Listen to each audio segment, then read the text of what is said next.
சென்னை உயர்நீதிமன்ற பொறுப்பு தலைமை நீதிபதி ஆர் மகாதேவன் உச்சநீதிமன்ற நீதிபதியாக நியமனம் செய்யப்பட்டிருக்கிறார். விவரங்களை வழங்குகிறார் நம்முடைய செய்தியாளர் ஆனந்த்குமார். ஆனந்த்குமார், வணக்கம். இது பற்றிய முழு விவரங்கள். வணக்கம்.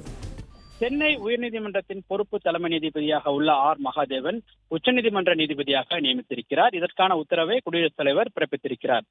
உச்சநீதிமன்றத்தில் தற்போது 2 நீதிபதிகள் பணியிடங்கள் காலியாக உள்ளது. இதற்காக ஜம்மு காஷ்மீர் உயர்நீதிமன்ற தலைமை நீதிபதியாக உள்ள என் கோட்டேஸ்வர் சிங்குக்கும், சென்னை உயர்நீதிமன்ற பொறுப்பு தலைமை நீதிபதியாக உள்ள ஆர் மகாதேவன் ஆகியோரின் பெயர்களை உச்சநீதிமன்ற நீதிபதிகளாக நியமிக்க உச்சநீதிமன்ற கொலிஜியம் கடந்த வாரம் பரிந்துரை செய்து குடியரசுத் தலைவருக்கு பரிந்துரை செய்திருந்தது. இந்த பரிந்துரை ஏற்றுக்கொண்ட குடியரசுத் தலைவர் திரௌபதி முர்மு இன்று இவர்கள் இருவரையும் உச்சநீதிமன்றத்தினுடைய நீதிபதிகளாக நியமிப்பதற்கு ஒப்புதல் அளித்து உத்தரவிட்டிருக்கிறார். இதைத் தொடர்ந்து உச்சநீதிமன்றத்தில் 2 நீதிபதிகள் பணியிடங்களும் காலி பணியிடங்களும் நிரப்பப்படுவதைத் தொடர்ந்து உச்சநீதிமன்றத்தின் முழு நீதிபதிகள் எண்ணிக்கை 34 நீதிபதிகள் எண்ணிக்கையாக உயர்கிறது. மொத்த உள்ள நீதிபதிகள் முழுமையாக உச்சநீதிமன்றத்தில் தற்போது நிரப்பப்பட்டிருக்கின்றது.